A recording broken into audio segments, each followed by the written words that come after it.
Shalom, Bapak Ibu Saudara, kita teruskan studi kita kristalisasi masih di kitab Yeremia. Ini sudah tema yang ke-18. Kita coba angkat suatu cerita dari pasal 27 sampai pasal 28. Saya akan baca sedikit-sedikit, ambil ringkasnya aja cerita itu. Ceritanya ini sebenarnya tentang nubuat asli, tentu dari Yeremia, Nabi Yeremia melawan nubuat palsu dari nabi ya yang disebut namanya Hananya ya. Hananya ini seorang nabi bin Asyur, itu berasal dari Gibeon ya. Dia melayani di sana, dan nabi itu bukan cuma Hananya aja ya. Di rumah Tuhan itu ada para nabi, dikatakan di sini ada juga para imam ya, dan juga seluruh rakyat yang datang ke rumah Tuhan untuk beribadah ya. Ini terjadi kejadiannya pada permulaan tahun daripada Raja Sedekia. Itu raja yang terakhir yang memerintah di Yehuda. Sebelum dia 11 tahun memerintah, itu di kejadiannya ini di awalnya ini. Dan kita tahu Sedekia ini di zamannya itu tahun 586 sebelum Masehi. Disitulah Raja Babel menghancurkan baik-baik suci, istana raja, ya, semua barang-barang perabotan itu diambil yang sisanya itu. Karena sebelum Sedekia itu ada seorang raja namanya Yoyakin yang hanya memerintah 3 bulan. Ini udah diangkut ke Babel. Jadi Babel itu menyerang itu 3 kali. Di zaman Yoyakim ini ada gerombolan Kasdim, Moab, Amon itu sudah menyerang kerajaan Yehuda, tapi belum menghancurkan bait suci. Di zaman yang Yoyakim yang hanya 3 bulan ini, itu juga terjadi serangan kedua dari Babel itu, Raja Babel, tapi juga belum menghancurkan bait suci, hanya mengangkut Yoyakim, dikatakan di sini dengan para pemukanya ya. Ada juga beberapa pandai besi di sini, orang-orang yang terkemuka lah yang diangkut ke Babel, plus beberapa peralatan bait suci. Tapi bait sucinya belum dihancurkan. Kemudian di zaman Sedekia inilah yang terakhir ini, disinilah di akhir di tahun ke-11-nya itu dia dihancurkan betul-betul habis ya. Kerajaan Yehuda ludes lah ya. Dihancurkan bait sucinya, dihancurkan istana rajanya, dihancurkan tembok-tembok Yerusalem. Ya, nah kejadian ini awal pemerintahan Sedekia. Disinilah Nabi Yeremia dengan Nabi Hananya itu bentrok ya. Nabi Yeremia jelas nubuatnya bahwa dia mengatakan bahwa kan Tuhan sudah putuskan bahwa Tuhan akan pakai Raja Babel itu untuk mendisiplin Yehuda, dan sudah diputuskan jadi supaya dinubuatkan di sini, taklukkanlah dirimu kepada Raja Babel. Jadi disuruh takluk. Kalau memang mau selamat, artinya takluk kepada kepemimpinan keputusan Tuhan, takluk kepada firman Tuhan, untuk didisiplin Tuhan selama 70 tahun. Itu pun sudah diatur waktunya ya oleh Tuhan sendiri. Jadi 70 tahun di Babel, baru setelah itu Tuhan akan perhatikan ya. Itu kita tahu pulang itu Zerubabel, itu ada Ezra, Nehemia. Nah, tapi Nabi Hananya ini menubuatkan kebalikan, bukan sebenarnya nggak terlalu kebalikan juga. Dia bilang begini, pasal 28 ya, kita nggak usah baca di pasal 27 itu nubuat daripada Yeremia, kita ringkasin aja, pendeknya intinya takluklah kepada Raja Babel ya. Kemudian Nabi Hananya bilang begini di ayat 2, terbalik. Dia bilang gini, aku telah mematahkan Kuk Raja Babel itu. Ini Yeremia bernubuat sambil menggunakan simbol ya, dia menggunakan Kuk. Kalau kita lihat Kuk yang asli itu yang buat 2 lembu itu cukup besar ya, tapi kalau yang dipakai Yeremia itu tali dengan ganda raja lah. Pendeknya simbol aja bahwa tunduklah kau Kuk, itu artinya beban yang akan ditaruh kepada lehermu ya, untuk ya tunduk kepada Raja Babel lah, sebagai disiplin.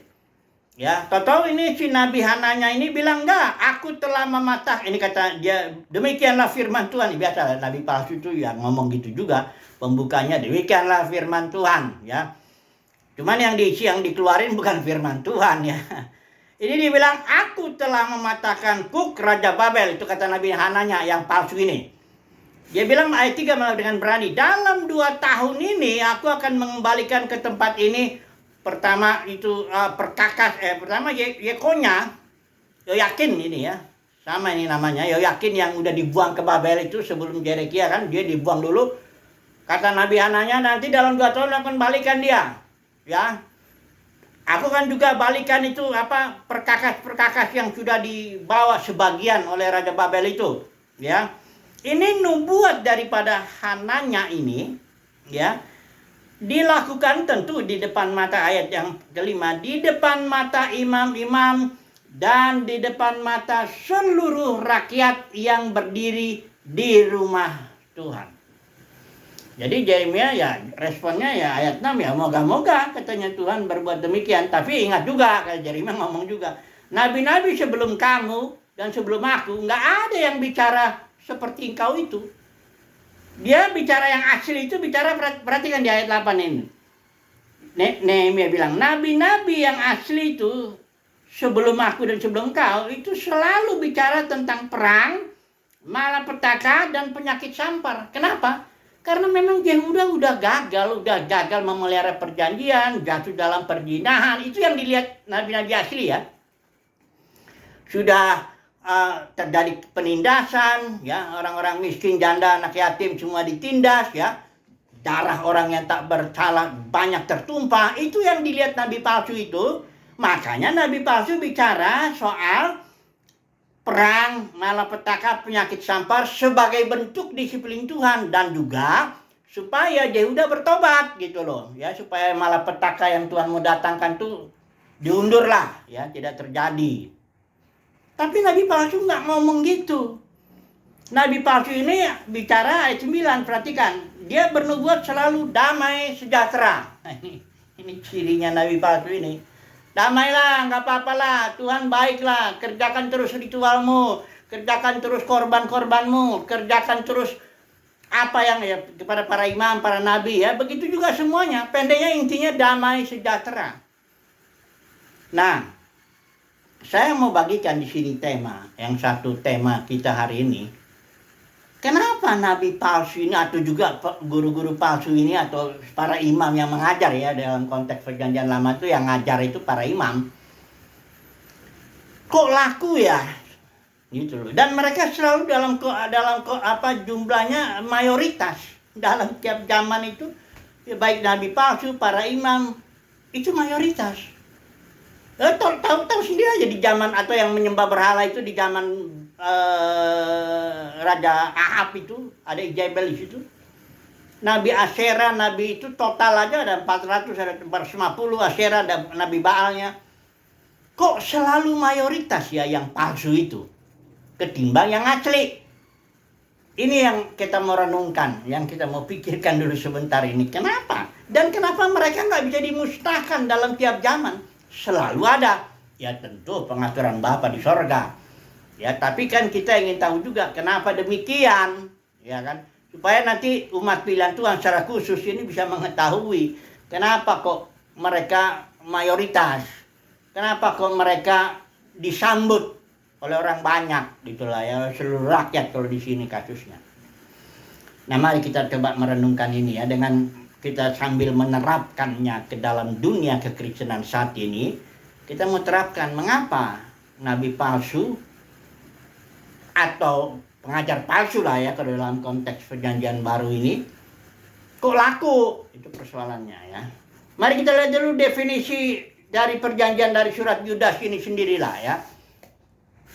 Pengajar palsu itu yang seperti apa ya, mirip-mirip sih dengan nabi palsu. Coba dulu kita baca jelas itu surat Yudas maupun surat Petrus ya, bicara guru palsu ya, nabi palsu ya, yang menyusup dalam umat Tuhan. Jadi ingat ya, palsu ini adanya di dalam umat Tuhan ya, bukan di luar sana ya. Nabi palsu itu selalu bernubuat untuk umat Tuhan.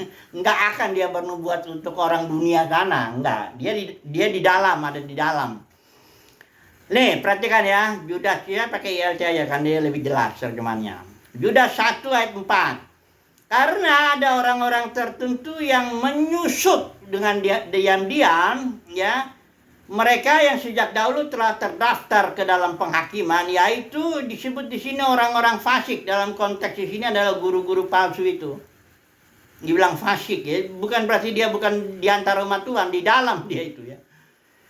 Ini dia cirinya, menyelewengkan anugerah Elohim kita ke arah rangsangan badani. Jadi kalau guru palsu, nabi palsu itu intinya bicara damai sejahtera juga seperti ini. Tapi dengan cara begini. Tuhan itu baik. Tuhan itu penuh kasih karunia. Tuhan itu memberikan anugerah kepada kita. Nanti itu banyak ayatnya itu di perjanjian baru mengenai kasih karunia Tuhan. Ya jelas lah mengenai anugerah Tuhan yang bagaimana Yesus sudah mengerjakan ini dan itu dan sebagainya. Itu finish, sudah selesai. Pengennya dibicarakan dulu ini. Tapi ketika penerapannya tidak diarahkan kepada perkara batinnya. Karena perjanjian baru itu batinnya. Perjanjian lama memang dia bersifat lahiriah. Berkat-berkatnya lahiriah. Kalau dalam perjanjian baru, terutama ya berkatnya itu, Efesus 1:3 itu berkat rohani. Dan perjanjian baru itu juga adalah hukum Taurat yang ditulis dalam batin. Semua kalau baca Ibrani lah itu jelas kelihatan bahwa perjanjian baru itu bersifat batiniah. Itu sebabnya Christ in you atau harta kita itu, harta umat pilihan Tuhan itu juga batiniah. Paulus juga bicara soal banyaklah dalam perjanjian baru. Nggak ada waktu saya untuk bicara kalau nanti bicara begitu ya. Itu berarti bicara perjanjian baru. Nah ini saya sedang mau bicara guru palsunya itu. Kenapa laku? Bicara begitu loh. Bahwa mereka bicara kebaikan Tuhan dan diarahkan, jadi di sinilah kepalsuannya. Diarahkan kepada perkara-perkara yang di sini rangsangan badan itu yang lahiriah. Kesembuhan, makan kekayaan, kemakmuran, itu semua menjadi fokus daripada nabi palsu atau guru palsu. Dan itu pasti laku. Karena orang banyak, nah mau saya buktikan dulu nih orang banyak yang mengikuti di zaman Yesus dulu lah. Yang mengikuti Yesus itu bukan cuma murid, justru gini. Orang banyak itu, dari antara orang banyak, Yesus memilih murid-muridnya. Dan dia berbicara beda kepada orang banyak maupun kepada murid-muridnya. Di sini kepada orang banyak Yesus bicara dengan perumpamaan. Coba dulu kalau kita melihat ini Matius pasal 13 ya ini ya. Perhatikan dulu ini perumpamaan penabur yang kebetulan di sini konteksnya ya. Pasal 13 ayat 11. Muridnya memberi respon. Seraya Yesus sudah pergi. Yesus ayat 10 ya. Dan setelah datang mendekat, para murid bertanya kepada Yesus, "Mengapa engkau berbicara kepada mereka, orang banyak itu ya, dalam perumpamaan?" Nah, ini pertanyaan murid. Karena yang mengikut Yesus itu ada lapisan-lapisan lah. Kalau kita bilang lapisan pertama, inner circle-nya boleh kita bilang 12 orang yang dipilih Yesus. Tapi dari antara yang 12 ini ada juga yang innermost circle ya. Lebih sedikit lagi, itu ada Petrus, Yakobus, Yohanes ya. Lebih dekat. Dalam beberapa kasus ini 3 murid ini yang dibawa. Kemudian di dalam lapisan ini kalau kita nanti lihat di Pentakosta itu ada yang 170, ada yang diutus itu ada yang 120, ada yang disebut orang banyak. Nah, ini dia orang banyak ini ya, yang mengikuti Yesus, yang juga mau menjadikan Yesus sebagai raja. Dalam kasus nanti kita baca itu kasus 5 roti 2 ikan. Ini dulu lah kita bilang. Kenapa orang banyak muridnya, kenapa engkau berbicara kepada mereka dalam perumpamaan? Supaya kita tahu bahwa orang banyak inilah nggak sama ya. Jawab Yesus gimana? Ayat 11. Dia berkata kepada mereka begini, "Kepadamu," kepada murid, "sudah diberikan karunia untuk mengetahui rahasia kerajaan sorga.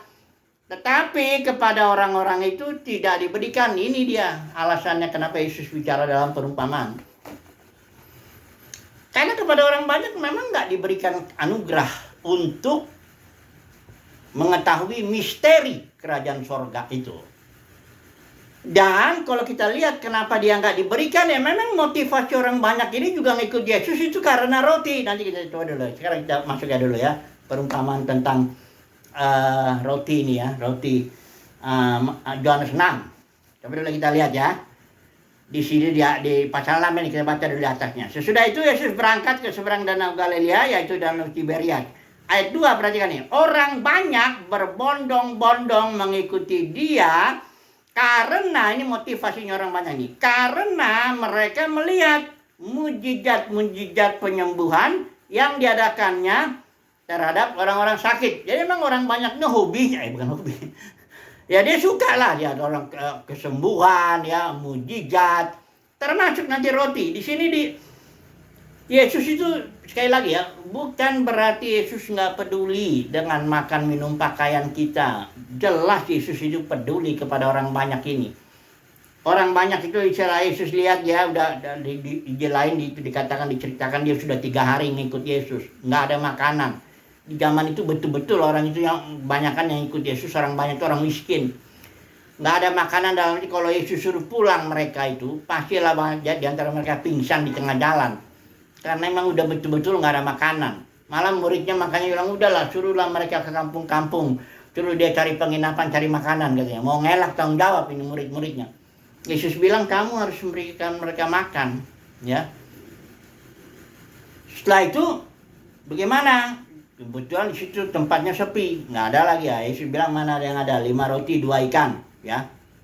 Bikin mujizat, makanlah kenyang ini 5.000 orang lebih itu dengan anak-anak semuanya. Sisa malah di bagian lain dibilang 12 bakul. Jadi Yesus peduli sekali dengan kebutuhan makan minum pakaian orang banyak itu.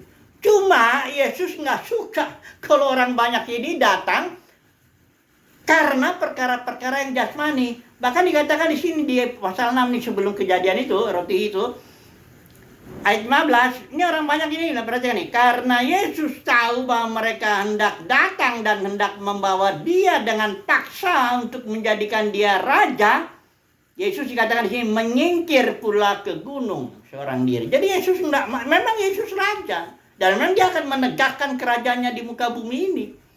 Itu dia jelas ngomong sama Pilatus, jelas. Kenapa? Itulah sebabnya aku datang, karena aku raja. Mau menegakkan kerajaanku di muka bumi. Tapi kerajaan yang bersifat spiritual, bukan yang Daud, kerajaan jasmani sebagai simbol aja. Ini kerajaan Mesias, ini kerajaan yang bersifat spiritual. Walaupun dampaknya akan bergerak sampai nanti bumi yang baru. Tapi ini spiritual, ini kerajaan ini. Maka kerajaan surga bukan soal makan, minum, pakaian. Dah. Surat Roma katakan begitu. Jadi Yesus nggak mau kalau orang datang menjadikan dia raja, ya karena makan. Karena hal-hal jasmani. Makanya di sini ketika roti hidup, peristiwa 5 roti 2 ikan, ini orang banyak ngejar Yesus lagi. Biasalah. Orang banyak ini kalau ada mujizat, kesembuhan, penyakit, apa semua mujizat yang pendeknya yang namanya mujizat yang sifatnya lahiriah.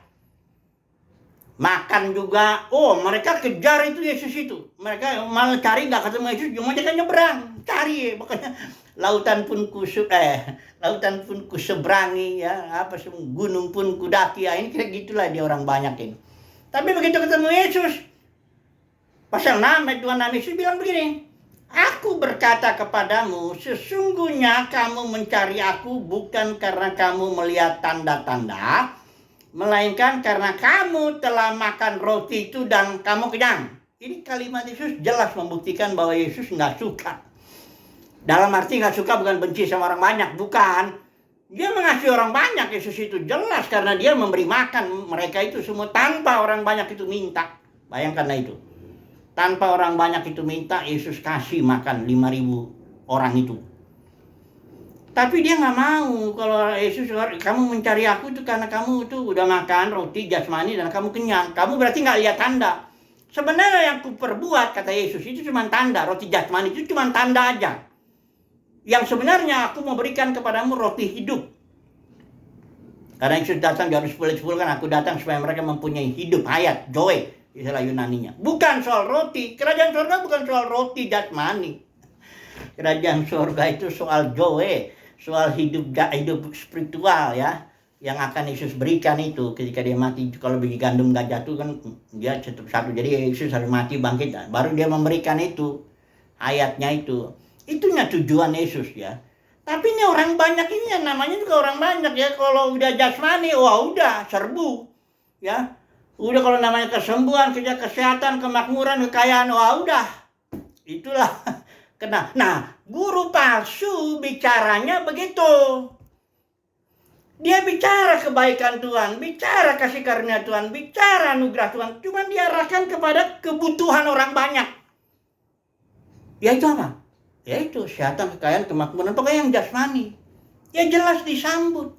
Sementara kalau nabi asli, guru asli, dia akan bicara perkara yang spiritual sesuai dengan perjanjian baru yang diikat antara yang di perantara Yesus itu, diikat antara El Elyon itu ya dengan umat pilihannya. Dia akan jelas bicara situ. Nah itu jelas nggak dapat sambutan. Itu sebabnya dalam kekristenan ini banyak yang dipanggil, namanya juga ada banyak. Itulah orang banyak. Orang banyak juga dipanggil, dia ngikut Yesus juga kok. Dia ingin menjadikan Yesus saja, bukan mulutnya itu jelas, Yesus engkau Tuhan, engkau ini. Makanya itu yang di Matius 7 ayat 21, 23. Termasuk nabi palsu, itu semua yang bicara lahiriah itu. Di situ ngomong, bukankah kami sudah bernubuat demi namamu, mengusir setan demi namamu, itu kan jasmani semua ya. Ya, itu ditolak Yesus itu, aku nggak kenal kamu karena kamu dalam kingdom ini, Matius kingdom itu nggak ikut aturan. Aturan dalam kingdom itu bahwa kerajaan surga itu bersifat spiritual. Memang dia akan memberi dampak nanti, ya, tapi ingat aturan main dong. Yesus ini mau dijadikan raja kan, pasal 6 itu ayat 15 sama orang banyak. Yesus bilang enggak, aturan mainnya enggak begitu. Aku kan memang aku raja, ya. Tapi bukan begitu caranya, ya. Jadi ada aturan main lah dalam kingdom ini. Yesus akan mati, bangkit, duduk sebelah kanan. Jadi raja, tapi jalurnya itu salib gitu loh. Jangan main asal jalurnya makan roti kenyang dan teriak-teriak Yesus raja. Nah ini yang begini-begini nih. Dan guru palsu itu selalu begitu. Dalam tiap zaman. Selalu dia akan bicara perkara-perkara yang menyenangkan telinga orang banyak. Itu sebabnya mereka mendapat sambutan. Kadang-kadang kita perlu bertanya juga, kalau misalnya kita memberitakan firman Toto disambut sama orang banyak, bertanya juga lah, kira-kira yang saya sampaikan ini, karena orang banyak itu ya begini lah. Misalnya waktu Yesus itu khotbah di bukit, Matius 5. Banyak orang pikir Yesus khotbah kepada orang banyak, itu banyak di bukit itu orang itu enggak. Yesus enggak berkhotbah kepada orang banyak di Matius pasal 5 itu, khotbah di bukit. Perhatikan ini ayat 1. Ketika Yesus melihat orang banyak itu, naiklah ia ke atas bukit. Artinya, ini bukan konsumsi orang banyak ini, khotbah di bukit. Ini untuk murid-muridnya. Perhatikan. Setelah Yesus naik ke bukit dan setelah duduk, datanglah murid-muridnya kepadanya. Jadi khotbah itu di bukit itu bukan konsumsi orang banyak. Itu konsumsi untuk murid-muridnya yang mendapat kasih karunia untuk memahami misteri kerajaan surga. Itu dia, ya. Jadi memang orang banyak konsumsinya itu ya itulah kesehatan, kemakmuran, kekayaan, makan roti jasmani ya, yang begitu-begitulah. Ya, memang begitu. Tapi yang nggak bisa disalahin juga karena mereka ya memang nggak dapat kasih karunia untuk melihat perkara-perkara spiritual. Yang nggak bisa bagaimana? Tapi kalau ditanya lagi sama Tuhan, kenapa Tuhan mereka nggak dikasih? Ya, itu kedaulatan Tuhan. Murid juga pernah nanya, kenapa kok Tuhan engkau bicara lewat kepada mereka dengan perumpamaan? Ya Tuhan bilang, kepadamu sudah diberikan karunia. Maka jangan dibilang, berbahagialah matamu karena engkau melihat. Itu aja. Jadi, inilah fakta, inilah kenyataannya. Ya. Jadi orang banyak ini jangan dibilang orang duniawi, orang yang gak beribadah ya. Mari kita lihat dulu nubuatnya Paulus itu ya kepada untuk orang banyak ini. Itu dunia kekristenan yang akan datang lah. Gereja di zaman akhir kita begitulah. Karena judulnya ini, judulnya akan menyesatkan ini. LAI memberi judul keadaan zaman akhir. Ingat ini ya, judul ini diberikan oleh para penterjemah yang bukan dari Tuhan ini judul. Makanya judulnya beda-beda tiap terjemahan. Kalau dalam ILT itu agak lebih mendekat. Dikatakan di situ keadaan manusia, ya. Kalau nubuat yang ILT ini dua dikatakan keadaan. Oh enggak, dia katakan hanya dibilang keadaan zaman akhir, ya.